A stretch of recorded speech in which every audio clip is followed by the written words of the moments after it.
everyone, my name is Sarah. This is my podcast, Mother Goose Knits, where I talk about knitting, spinning, quilting sometimes, and that's about it for now. Basically my fiber-related hobbies. I'm a mom of 3 living in Buffalo, New York, and welcome to my little podcast where I just enjoy talking about knitting, and I assume you do too, so welcome. So I haven't done a podcast in months because summer is just really busy and really loud. The kids are now back in school, and so I have a little bit of quiet time. One of them is actually homesick today because that's what happens when school starts. And the little guy here is on the move. He's crawling around. So he's making lots of noise too, and he wants to come up here. I actually also felt like I didn't get a lot of knitting done in the past few months. The last thing that I was working on was I had finished the Traveler hoodie, and then I was working on my Weekender, and I had to frog it a few times. I was hoping it was going to be like a really easy meditative knit where you just whoa. Hey. Mostly knit in the round and just kind of nothing too complicated. And it's not complicated, but I used a different kind of yarn. I used Barocco Remix, which actually, if I have a tag, I don't know if I have a tag for it, but it's a fully 100% recycled yarn, and it was made of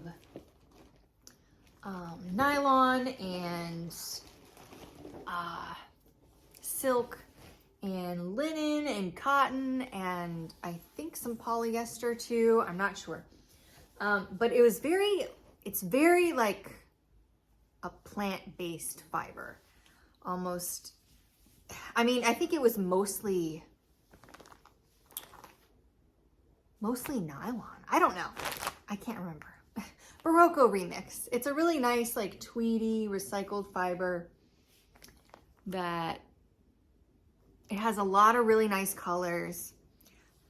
It's a nice texture, but it's slippery, kind of like a plant fiber, like if you were knitting with a linen blend.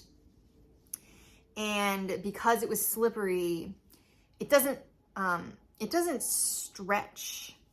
Like the strand of yarn individually doesn't stretch very much like wool would. But when they're knit together, they slide against each other. They don't grip each other, so it stretches really far. And I ended up having to frog the first one. I had to frog a couple more because I messed up. I didn't like the cast on, etc., etc. So I finally did a gauge swatch, measured everything. I was on track. And I did the whole bottom, and then I started thinking that it was too big because it's bottom up, and so when you're trying on a bottom up, you're kind of just putting a ring of fabric around your body to see if that's the width you were hoping for, and it looked really big. And I know it's supposed to be 10 inches positive ease, and this was 11 inches positive ease. And I really thought that I was gonna have to rip it out. So I got kind of frustrated and took a break from it, but I ended up finishing it and it looks perfect. The only thing I wish I had done was, differently was add a longer ribbing on the bottom. So this is the front and this is the back ribbing, and I wish I had done them much longer actually. I've seen people do a lot of modifications on the Weekender, like a turtleneck Weekender and just a really long split hem, and I kind of wish I had done a really long split hem. But it surprised me, and even without short row shaping the back, because this doesn't have short row shaping in the back, it still looked really nice and fit really nice. So I was pleasantly surprised by this one. I know Andrea Mowry came out with another kind of version of the Weekender, and it's a crew neck with pockets. And I kind of wish I had waited to buy that pattern instead of this one, because I like the newer one better. But I'm happy with this. I'm happy with the way it came out. I'm generally happy with the fiber. It is a bit itchy though. It is a little bit itchy. So be aware of that. But I thought it was pretty cool that it's 100% recycled. A lot of really nice colors in the Barocco remix. So I do recommend it. Just beware, it's kind of a little itchy. If you're a wool person and you wear rustic wool, then you probably won't be bothered by it. So that's the Weekender. Now, this was supposed to be my palette cleansing project, but I needed a palette cleanser after the palette cleanser, so I did another ranunculus. And here it is. And I'm obsessed with this color. Okay, I did a vegan yarn haul quite a few months back because Lion Brand was having a sale. And so I purchased this Touch of Linen in Dijon and also in the indigo color, which I haven't used yet. And I love this color. I think this color looks great, especially with a ranunculus. And it took me about 7 days to make this, and I'm very happy with it. I've worn it out a bunch of times. I've gotten compliments on it, so the only thing I regret is the sleeves. They're too long, like they're right at the elbow. But the thing that annoys me is I intended to do the long sleeve. I just got tired of knitting the sleeves, so I just started binding off. Oh, I started doing the ribbing, but I did the decreases here instead of just doing the ribbing. Like I decreased and then did the ribbing, and it kind of just looks weird. See that? It looks weird. It looks poofy, but not in a good way necessarily. This side looks a little better. I don't know if I care enough to pick up stitches and cut this off and then do ribbing. I might. I could also just do the full length sleeve. But I really like how this came out in this color. So again, this was Touch of Linen in Dijon, and very nice ranunculus. That's it. That's all I finished with regard to knitting in the past couple of months. But I have some whips.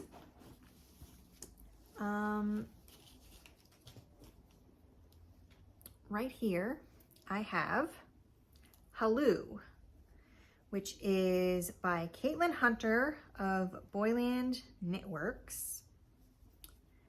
And here is the top.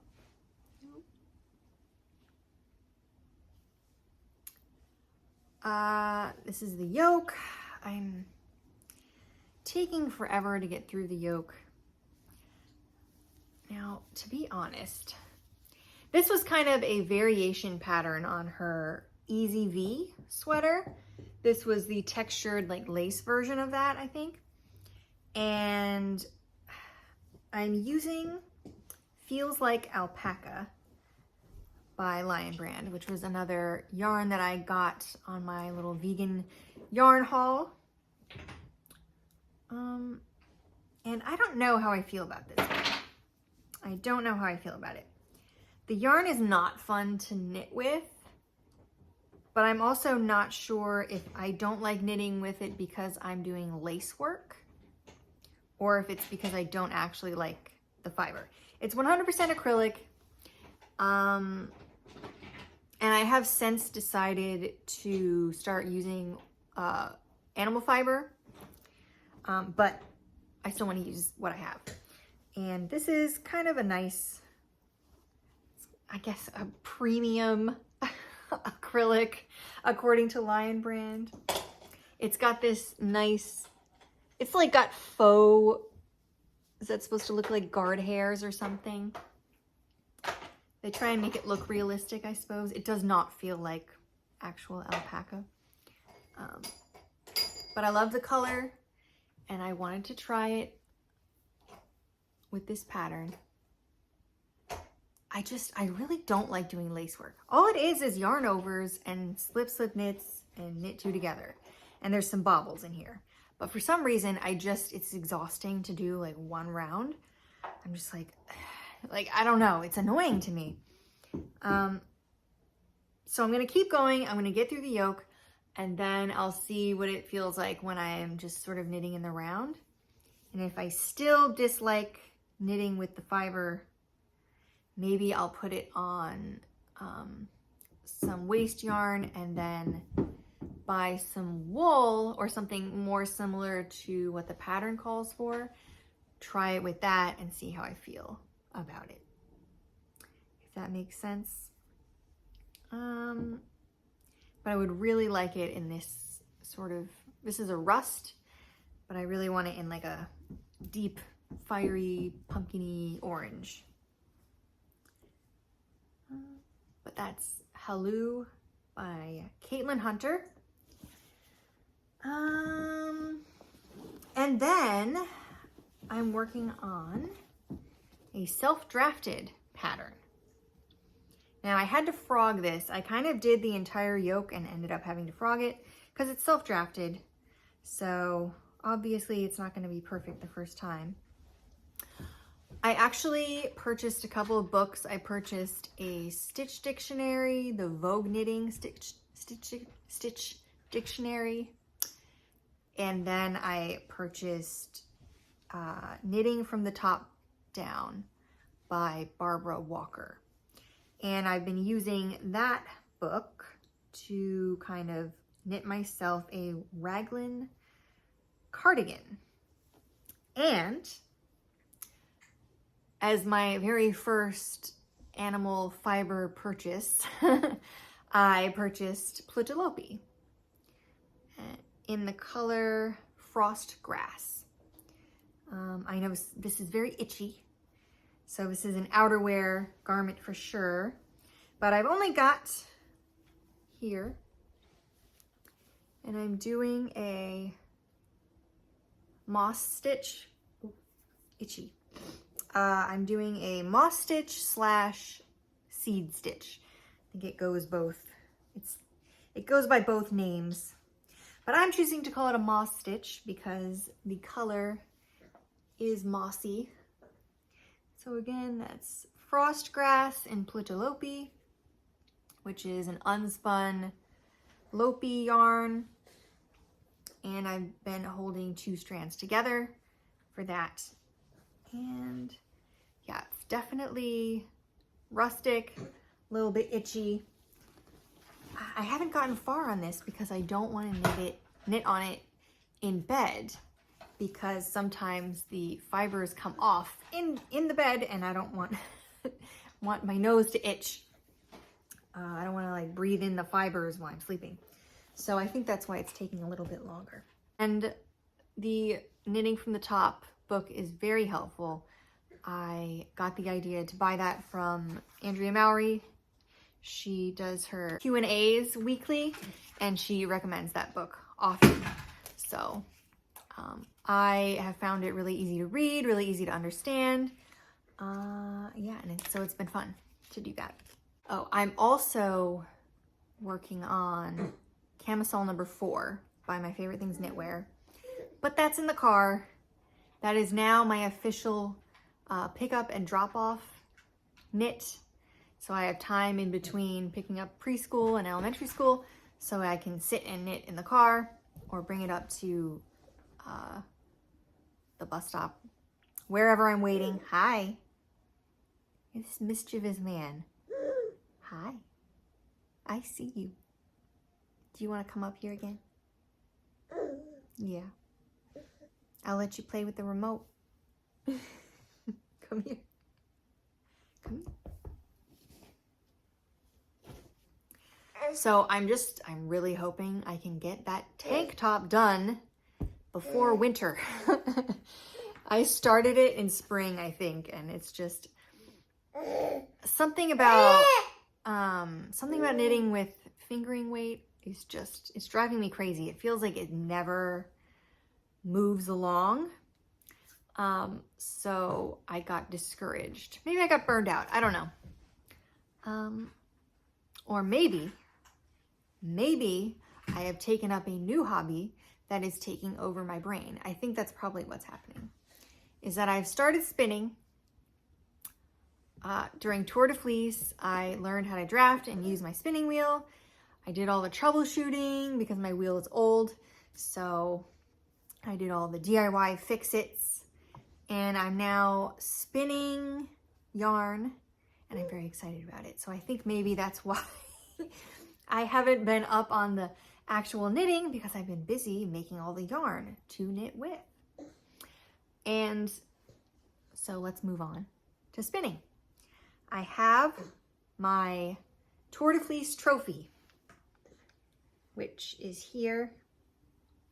This is just faux cashmere, which is nylon, that I purchased before I decided to use animal fiber. But I also didn't want to waste wool while I was learning how to spin. I did end up purchasing way too much nylon though, like way too much. I have a bunch left over that I am gonna probably use to blend with other fibers. I'm back. I had to change a diaper. And I'm getting a Red Bull.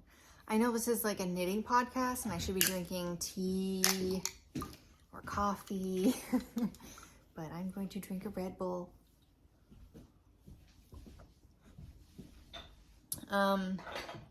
Okay. Where was I? Spinning. Yes, I have a ton of white nylon. And this was the first skein I got together.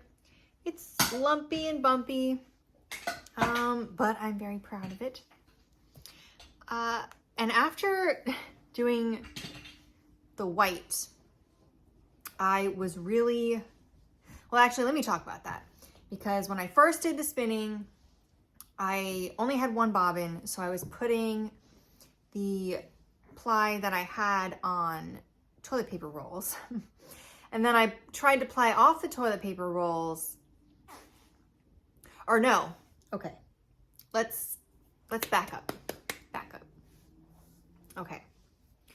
So when I was learning how to spin, I was learning how to draft, and I was finally like getting something on the bobbin, right? It was very lumpy and bumpy. I ended up taking that off and putting it on a toilet paper roll. And that's actually like technically my first yarn that I made. But this was the first kind of actual skein that I plied together that worked out to be something you could potentially use. I probably won't use it for anything, but there were many adventures when I was doing this. When I got a full first bobbin, I put that on the ball winder, the cake winder, and attempted to do a center pull ball to ply it because I only had the original wooden bobbin, just one. And that was a terrible idea because it just twisted up in the center and was just yarn barf everywhere. I ended up having to pull out some of it, cut it. You know, I got a couple of balls out of it. And I eventually ended up with this. And I ended up plying it off of 2 toilet paper rolls. But after that, I thought, okay, I've got it together. I can make a skein of yarn.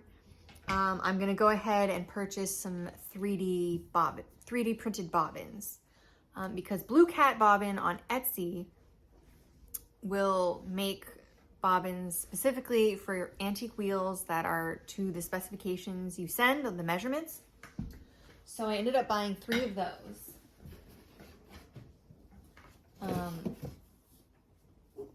And they are here in my DIY Lazy Kate, which is an Amazon box with knitting needles. But there they are. Here, I can take one out. Here, bud. Here, you take this. Here, buddy. Here, play with that. Go ahead. I'll give him one of those. Okay. It's got a leader attached to it, but... Oop. Oh, this thing doesn't like to focus. There's that. It's got this nice, like... I had to tie some yarn to it to be a leader because it likes to just slide around. But yeah, this, I set the measurements, but the wooden one is thicker. So it's the same height, but the dome is thicker here, and this is also much thicker here on the wooden one, the original one. So what ended up happening, and also this part, before the groove where the whirl is supposed to be, that's also thicker on the original wooden bobbin. And that was not part of the measurements that you send. So this is much bigger, like you can fit more fiber on these bobbins. But the wooden flyer whirl is not quite right for this. So I ended up having to drill an additional hole in the flyer whirl so that the pin could fit in it while using this bobbin, which ended up working out. I was kind of like frustrated because everything keeps going wrong with my spinning wheel. But that actually worked out. And I'm using like a paper clip as a pin, which doesn't seem great, but it's working just fine. I know with the spinning wheel I have, you're not supposed to remove the bobbin. You're supposed to wind the yarn off of the bobbin with a yarn winder. But I don't want to use the yarn winder that makes the cakes because of the nightmare of yarn barf that I went through. And I don't have, I guess I would have to buy an antique yarn winder. I've seen a bunch of them on Facebook Marketplace. I just don't know how much I want one. I really like these bobbins because they hold more fiber and they seem to be working just fine, even though I do have to take them on and off. Now I suppose back in the olden days when they were winding the yarn off the bobbin because they didn't want to take the bobbin on and off, they were probably spinning flax to make money and doing that many, many hours a day. So I don't think my wheel is going to get too worn out by removing the bobbins once in a while. Yeah, so Blue Cat bobbin, if you have an antique wheel and you're looking for more bobbins, Blue Cat bobbin. Or Bobbin Boy if you want wooden bobbins made, but those are more expensive. These little bobbins here were only about $16. $16 each, I feel like. I can't quite remember. But they were really, really affordable. So at some point during this spinning wheel drama, I was kind of wondering, like, should I just invest in like a Ashford Kiwi or something where you can replace the parts and there's a manual. But I found it was really nice to get to know an old wheel, figure out everything about it, how it works, you know, what this particular wheel needs. and it's spinning really nicely now. It's creaky and clicky, but it's been really enjoyable to use. So after all the drama was solved and I fixed everything up, I actually took some of the nylon and dyed it because I figured it would be fun to spin something that was colorful instead of just the plain white. So I dyed up 2 colors. I was really dyeing fabric for a quilt and figured I should just throw some of the fiber in to, you know, make spinning a little bit more interesting. So I did this blue. This is Rit Dye Royal Blue. And this is Rit Dye. This was a combination of the coral color and a little bit of marigold. They have some nice new colors out. Sage, marigold, really nice colors. But yeah, this one what did I do? I don't know if I put this onto 2 bobbins or not. I can't remember. I think I did this 2-ply on 2 different bobbins, and this one I did the center pole ball, which was better than the first time, but I don't know that I want to spend a bunch of time spinning some fiber just to potentially have it get all knotted up and turn into yarn barf again. So while this did work, I probably won't be doing the center pole ball again.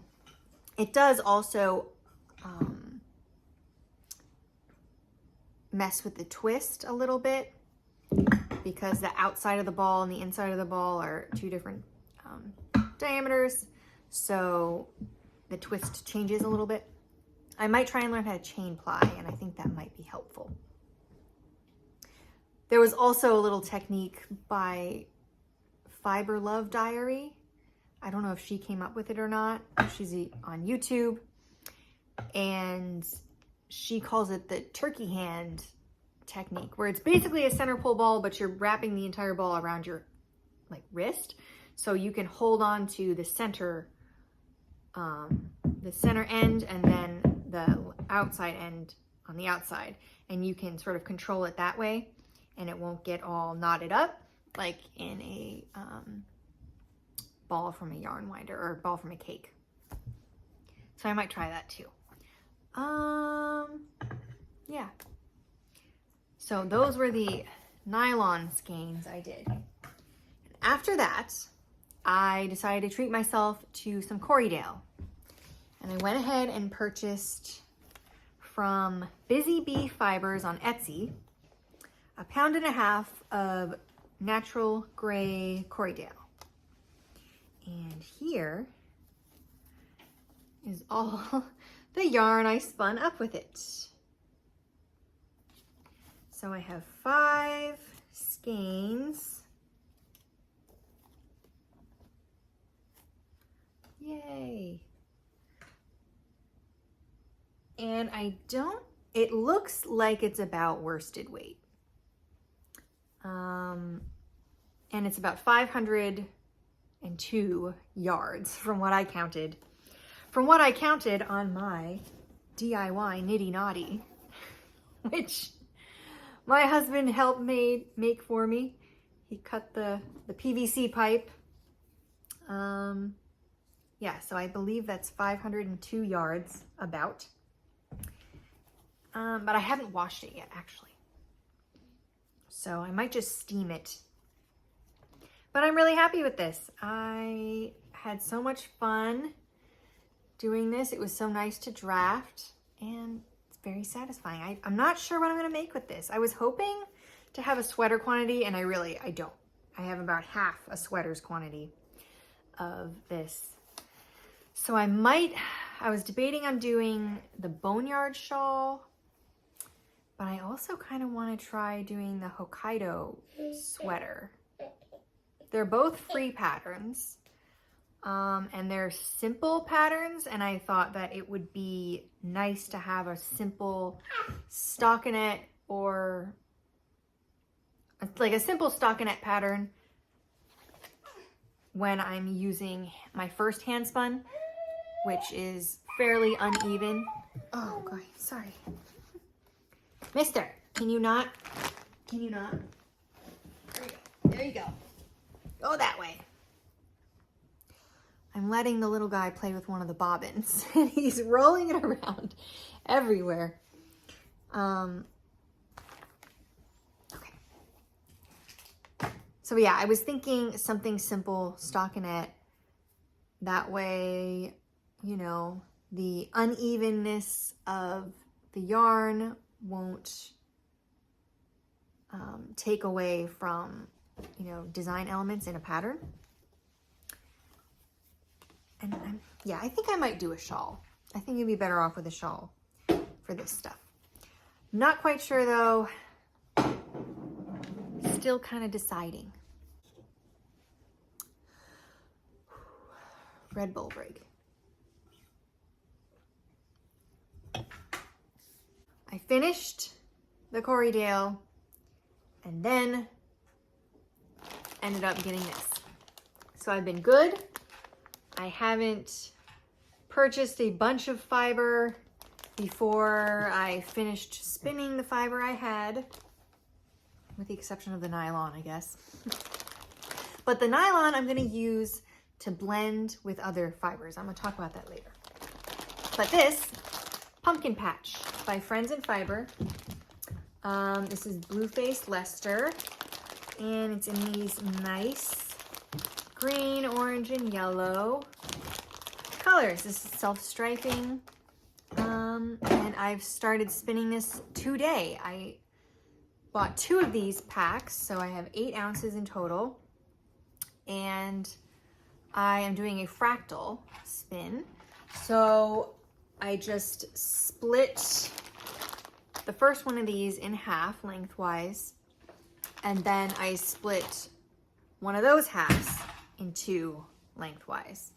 So I am now spinning up the smaller lengths, and actually I'll take you over there. You can check it out. So here's how it's spinning up so far. I'm on the second half of the smaller bit. So I'm gonna move that up here because this guy wants to get in here, don't you? And the other half is right here. All right, so that is the spin I'm doing now, and I've been having so much fun. Yeah, I couldn't resist the fall colors, the little pumpkin patch. Very cute, very cute. Very excited. I also did subscribe to the Hello Yarn Fiber Club. The Hello Yarn Fiber Club. I only signed up to get the coordinating colors though. I don't know why. I kind of want to do both. I want the mixed one like this, but I also want the coordinating colors that are separate. So you get 1 ounce each of 6 of the colors. But I think, okay. I'm getting so excited about spinning. I was just looking up drum carders and, you know, hand cards, which I used to own some hand cards. I bought them for $2 at a flea market, and they were Clems and Clems. They were really good ones. And I sold them on eBay, and I'm mad about it. But that's okay, because I don't need hand carders. What I actually decided that I want to try first as another fiber tool is a blending board. Now, I've obviously been going DIY with a lot of stuff, and they have 3D printed wool combs, actually, because I was debating between a blending board and wool combs and a hackle, because I wasn't sure which way I was going to go. If I was going to go like more, natural raw wool and, you know, maybe buying a fleece and like processing that with wool combs, or if I was gonna buy more of these pre-dyed roving strips and just kind of like play with those and play with the colors. I wasn't really sure, but what I ended up buying first, because I joined the Hello Yarn Club and because I chose the coordinating color selection, I decided to go with the blending board, because that way I can use those coordinating colors and kind of mix them up and create my own little roving or my own rollags and spin from those. And I think that would be a really fun thing to do. Hey guy, you want to come up here? Come here. Ooh. So I went DIY with it, and I went on Amazon and I ordered myself just the fabric square with the little tines. Oh, you want this? Okay. Yes. He said that's fun. And then I ordered a acacia wood cutting board with the little gripper feet on the back. So I'm waiting for that to show up. I think it's supposed to show up tomorrow, and then I can staple gun that together. And I wasn't sure what to do about the little flicker that you need with it, but I've seen a lot of people use just like hairbrushes or dog brushes. So I think we still might have a cat brush. And if we don't, I might just use an old hairbrush or an old paintbrush. I'll see. But I think it's a nice budget option. I also might still purchase the 3D printed wool combs. However, those use nails, and I'm a little like, I don't know how I feel about the nails. The other thing about the fancy wool combs and hackle is that they're very sharp and kind of dangerous. So with little kids around, I don't think I'd want to have that out. And that was like another reason why I went with the blending board. All right. I think that's all for spinning. Now, on to quilting. The thing about quilting is I always get inspired to quilt something at nighttime. And nighttime is not the time that I want to get up and go to my sewing room. I think the best time for me to get up and go to my sewing room is in the morning. But I am never awake enough.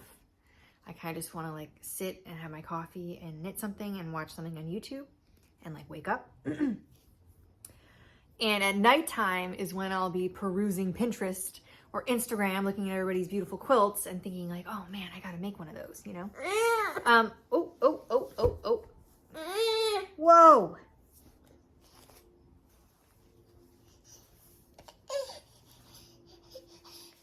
It is cool, huh? I know, I'm very excited about it too.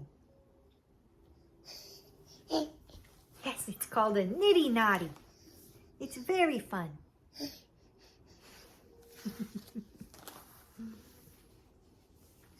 All right, so I mentioned before when I was talking about the fiber that I had been dyeing fabric for quilting. I had a very large quantity, well, somewhat large quantity of muslin fabric from Walmart. I just purchased the whole bolt, and it's got this nice natural color. And I decided to get some RIT dye and take some old scraps from different projects, like usually clothing projects, and make a little quilt. And so here is a 9-patch. And that is, so this is the natural muslin color. This is the Marigold RIT dye. I think that's new and it's a really nice color. And this center one is from a skirt that I made actually, which I intended to show actually. But I don't know if I feel like going to go get that.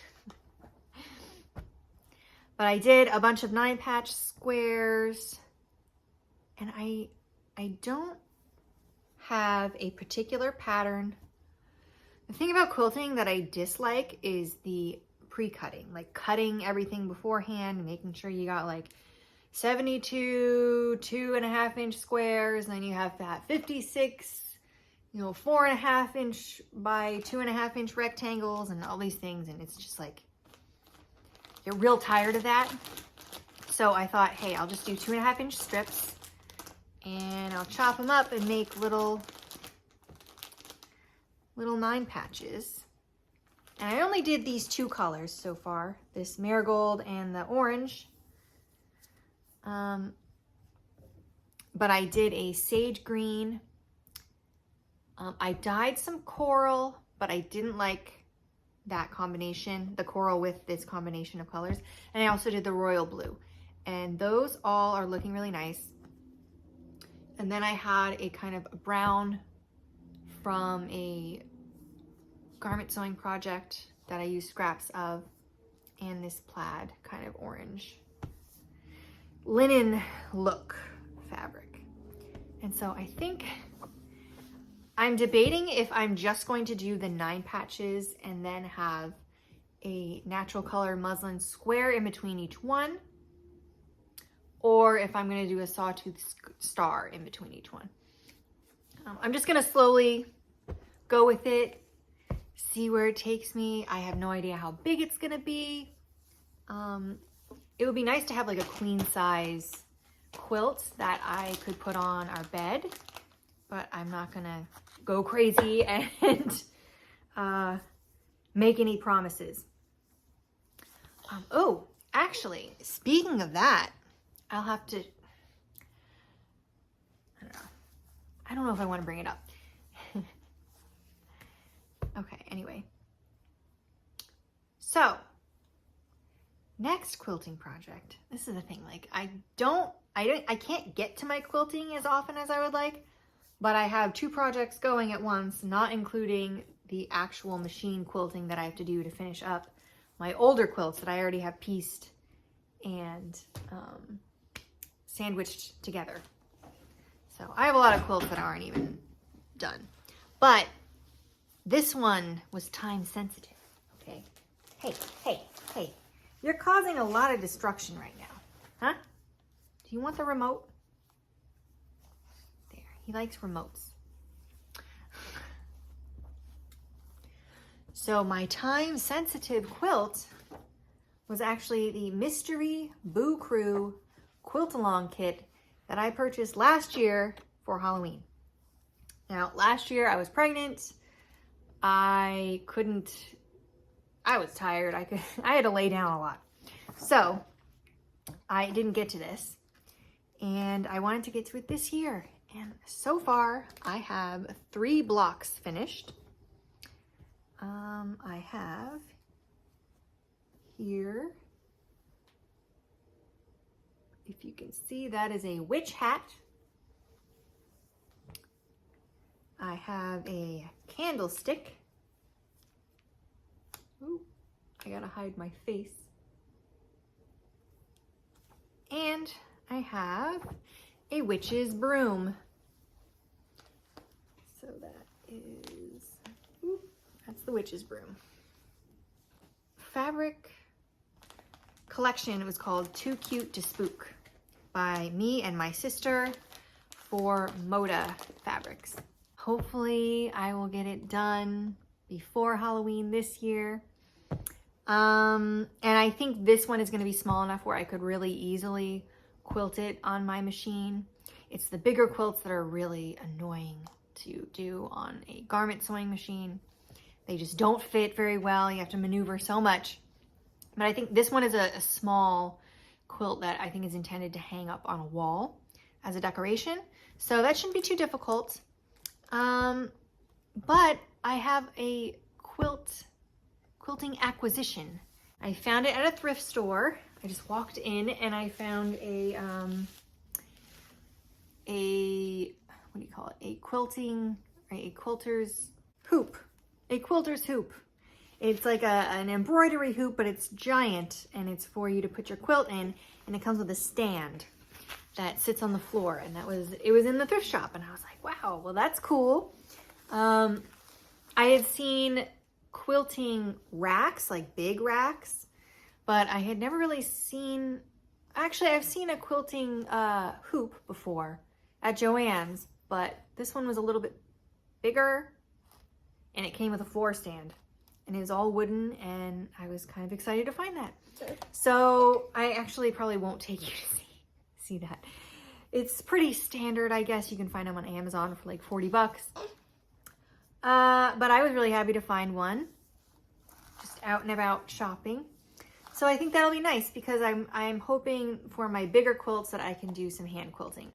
All right, so I think that's all we have, which is right on time because this guy is cranky and hungry. So thank you for sticking with me if you've gotten this far, and I'll see you guys next time. Bye-bye.